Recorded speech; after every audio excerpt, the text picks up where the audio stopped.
The forgotten road. The gas station attendant barely glanced up as Mark paid for the extra fuel canister.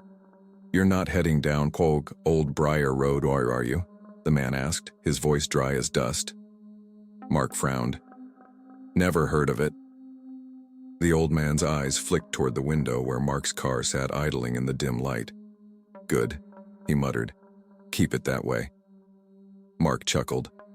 Locals and their ghost stories. He walked out, tossing the fuel canister in the trunk before sliding behind the wheel. His girlfriend, Emma, sat in the passenger seat, scrolling through her phone. "All set?" she asked. "Yep. Next stop, the cabin." The road stretched ahead, winding through dense, towering pines. The GPS claimed they had another 30 miles to go. But 15 minutes later, it still said 30 miles. Mark frowned, tapping the screen. The map refused to update. "Stupid thing's glitching," he muttered. Emma sighed. "There hasn't been a turnoff in ages. Just keep going." Mark nodded, but unease prickled at the back of his mind. The road felt wrong. Too smooth, too perfect. No potholes, no cracks, not a single road sign. Then, a shape in the distance, a car. It was parked on the side of the road, hazard lights blinking in the dark. As they got closer, Mark's stomach twisted. The car was identical to his. Same model, same color, same license plate. Emma gasped. "What the hell?" Mark's hands clenched the wheel. This had to be a trick, a hallucination. It wasn't possible.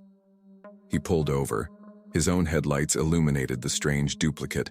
The doors were open. The interior was empty. Mark's throat tightened. It looked abandoned. Emma reached for the door handle. "I don't." Mark grabbed her wrist. Something moved in the trees, not an animal. Something tall, watching. The hair on Mark's arms stood on end. He threw the car into reverse, tires screeching as he backed away from the doppelganger vehicle. His heart thundered. The moment they passed it, the other car's engine roared to life. Emma screamed. Mark floored the gas. Their real car lurched forward, tearing down the road. The headlights behind them flared bright. The Copian was following. Mark's hand shook as he pushed the speedometer past 80. But no matter how fast they went, the other car stayed right behind them. Then, the road ended. Dead stop, a wall of the trees. Mark yanked the wheel, sending the car into a brutal skid. They barely avoided slamming into the trunks. The headlights behind them flickered. Mark and Emma turned, breath caught in their throats. There was no other car. Just an empty moonlit road and a dozen figures found standing in the trees. Identical copies of them. Their own faces, their own eyes, staring, smiling. The radio crackled. "You took the wrong road." The engine died, and the figures stepped closer. Mark's fingers trembled as he twisted the key in the ignition. Click, click. The engine was dead. Emma's breath hitched. "Mark, what do we do?" He didn't answer. His pulse thundered. His mind screamed at him to move, to do something, anything. But he couldn't stop staring at the figures. They stood just beyond the reach of the headlights, faces partially obscured by the shadows of the towering pines. Yet he knew what he was looking at. Copies of them. Identical in every way. Same clothes, same posture, same wide frozen expressions. But something was off. Their eyes were too bright, their smiles too still, their bodies too motionless, as if they weren't breathing. Emma grabbed his arm. "Mark, we have to go." His hand flew to the door handle, locked. A sharp tap at the passenger side window made them both jump. Emma screamed. One of the copies stood just inches away, peering inside. Its face was blank, emotionless. Then, it raised a hand and knocked again. Software deliberate. Mark's breath hitched. Then he realized something horrible. The version of Emma outside the window wasn't a perfect copy. The clothes were the same, the face was the same. But the mouth? The mouth was wrong. It stretched too wide. Unnaturally so. The corners of the lips pulled back further than humanly possible, revealing teeth that weren't teeth at all. Just endless, empty black. Emma whimpered, pressing herself against Mark. "That's not me, that's not me." The copy tilted its head. The grotesque smile didn't falter. Then, another knock, this time from Mark's side. He turned. Another him stared back. The fake Mark's head twitched like a broken marionette. "Let us in," it whispered. Mark's stomach turned to ice. The figures closed in. A low static sound hissed through the car's radio. Then, a voice. "Turn off the headlights." Mark and Emma froze. It wasn't coming from outside. It wasn't coming from the radio either. It was coming from the back seat. Inside the car. Mark didn't turn. Didn't breathe. His shaking fingers reached for the dashboard. Emma whispered, "Mark, don't." But his instincts screamed otherwise. He twisted the knob. The headlights flicked off. Darkness swallowed the road. For a split second, the figures outside vanished. Just gone. Mark's breath was shallow, heart hammering against his ribs. He waited. 1 second. 2. Then, the engine roared back to life. Mark didn't hesitate. He threw the car into gear and floored it. The tires screeched against the asphalt as they tore down the road. Branches whipped past the windows. The road wasn't the same anymore. No signs, no familiar curves, just an endless, twisting path through the trees. But Mark didn't stop. Not until the highway reappeared. Suddenly, jarringly, like they had never left. The road stretched ahead, empty and normal, as if nothing had ever happened. Mark's foot eased off the gas.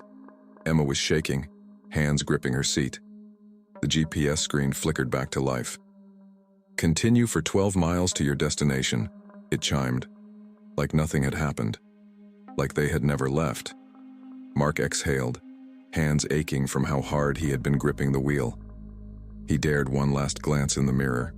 No figures, no twisted copies, just the road behind them. But just before he looked away, for half a second, he thought he saw something, a pair of glowing eyes, watching, waiting. The road ahead stretched into the darkness, and Mark knew deep down they had never really escaped. The Forgotten Road, Part 2. The road stretched ahead, silent and empty, as Mark and Emma drove in stunned silence. Neither of them spoke. Neither of them dared to. The GPS droned on in its usual robotic tone. "Continue for 12 miles." Mark's grip on the wheel had not loosened. His fingers still trembled, his knuckles white. He had seen those eyes in the mirror, and he knew. They weren't alone. Emma shifted in her seat, staring out the window, her breathing unsteady. "Mark, we're not stopping, not for anything." Mark nodded. He didn't need to be told. The road seemed normal now. No copies, no vanishing figures, no impossible loops. But something felt off. The silence, too perfect. No wind, no crickets, no distant rustling in the trees, just the low hum of the tires against the pavement. Then, something changed. The GPS glitched. For half a second, the words warped, twisting into something wrong. "Continue for 0 miles." Emma gasped. Mark's stomach dropped. The GPS shouldn't say that. His hands went cold. He risked a glance at the screen. The map was empty. No road, no destination, just a blinking dot. Their car, and behind it, a second blinking dot, moving, getting closer. Mark's breath came shallow. His foot pressed the gas harder. The dot on the GPS sped up. Emma grabbed his arm. "It's coming, Mark, it's coming." His heart pounded. He checked the mirror. Nothing. Then, a flicker. For just a second, his headlights illuminated something in the rearview mirror. The van. It was back. Its headlights were off, its doors slightly open. A shadow sat inside. Not a person, not a thing. Just darkness. A void. A presence. Waiting. The radio clicked on. Static hissed. Then a voice. His voice. "You're already here." The temperature in the car dropped. Emma's breath came out in a visible cloud. "Mark." The headlights cut out. The engine died. The car kept moving, gliding, like something else was driving it now. Emma screamed. The road wasn't there anymore. No asphalt, no signs, no trees, just black, an endless abyss stretching into nothingness. Mark's hands weren't on the wheel anymore, but the car kept moving forward, straight into the void. The GPS spoke again. "You have arrived." Then, everything went dark. The Forgotten Road, Part 3. Blackness. Total, suffocating. Blackness. Mark couldn't see, couldn't feel the wheel beneath his fingers, couldn't hear Emma's panicked breathing beside him. It was like the world had been swallowed. The only thing that remained was the sensation of motion. The car was still moving, drifting through a place that should not exist. The radio crackled, a whisper. His voice, but not his voice. "You should not be here." Then, a jolt. Like hitting a pothole, except there was no road. The blackness ripped away. Mark gasped. His hands were back on the wheel. The cold weight of reality slammed into him. Emma screamed. The car was unbarreling toward a massive tree. Mark yanked the wheel hard, tires unskidding gone across the pavement. The vehicle spun violently, the rear fishtailing before the car finally lurched to a stop, right on the side of the highway, right back where they had been, the gas station. The neon open sign flickered in the distance. Emma was trembling. Mark was shaking so hard he thought his bones might snap. But the worst part, the road ahead, the one they had been driving on, was gone. Just a stretch of overgrown trees and tangled roots. No asphalt, no exit, as if it had never existed. Emma choked back a sob. "Mark, what just happened?" Mark's hands felt numb on the wheel. He couldn't speak, couldn't think. Then, a knock on his window. Mark's blood froze. Slowly, he turned. The gas station attendant was standing outside his car, expression blank, eyes dark. He leaned down, his voice a low, knowing murmur. "Took the wrong road, didn't you?" Mark's throat tightened. His pulse thundered on in his ears. The gas station attendant just and stood there. Expression blank, eyes too dark. Emma's grip on Mark's arm was like ice. "Mark, don't roll the window down." But Mark's fingers were already moving, as if something else was controlling them. A slow, mechanical motion. His hand found the switch. The window lowered. Cold air rushed in. The gas station attendant leaned closer, the flickering neon casting shadows across his face. "You shouldn't be here," he murmured. Mark swallowed. "Where were we?" The attendant's lip curled slightly. Not a smile. Something else. "Where you weren't supposed to be." A long, unbearable silence. The buzzing of the neon sign. Emma was shaking. Mark exhaled. His voice was hoarse. We were just going to the cabin. The GPS." The attendant's expression didn't change. "You're not the first ones." Emma sucked in a sharp breath. "What do you mean?" The man tilted his head. Then, he reached into his pocket. For a split second, Mark thought he was pulling out a weapon, but it was worse. A set of car keys. Old, rusted. He held them up, between two fingers, dangling. Mark's stomach twisted.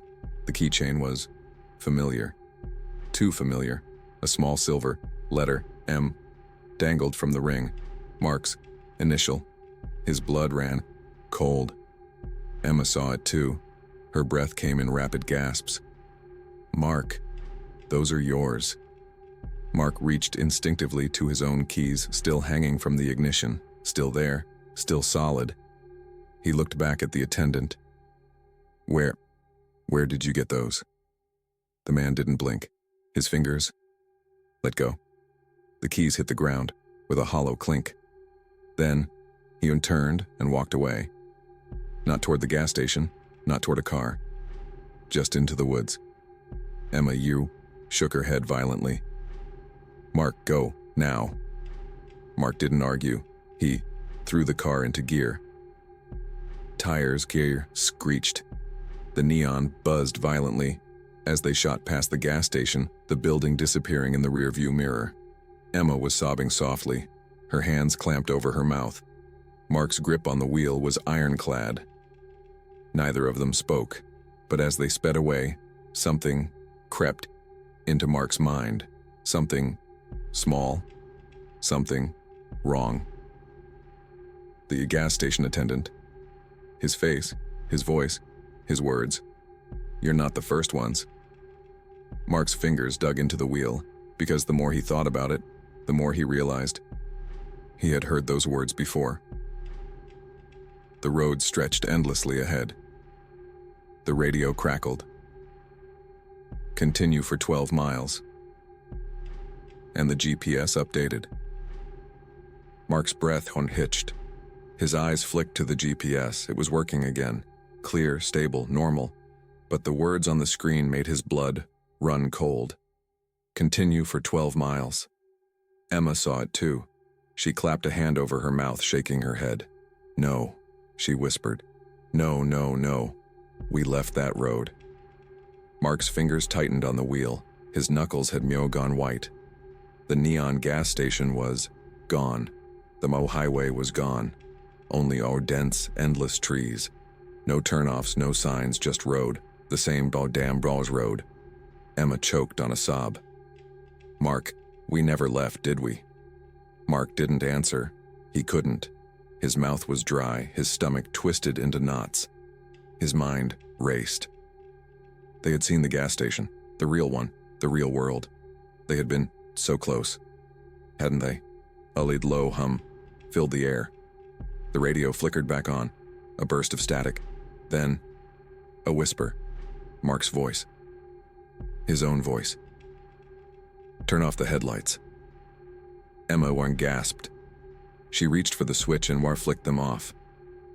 Darkness swallowed them whole. Mark's hands trembled on the wheel. Silence. A thick, suffocating silence. For one terrible second, he thought they were floating again, drifting in that endless void. Then, a dim glow, a single light piercing through the dark. Mark's eyes snapped toward the rearview mirror. The van. Behind them, closer than before, its doors hanging open. Mark's breath hitched, his pulse pounded, so hard it hurt. Something was inside, and it was getting closer. Emma's voice was barely a whisper. Mark, what do we do? His throat was tight. He had no answer. Then, a hand. Not Emma's, not his own. A third hand. Reaching from the back seat, fingers curling toward his shoulder. A cold, unfamiliar touch. Mark's vision blurred. His breath caught in his throat. Emma's scream ripped through the car. The hand closed around him, and the road vanished. Darkness swallowed them whole, and the car kept driving. Continue for 12 miles. To be continued.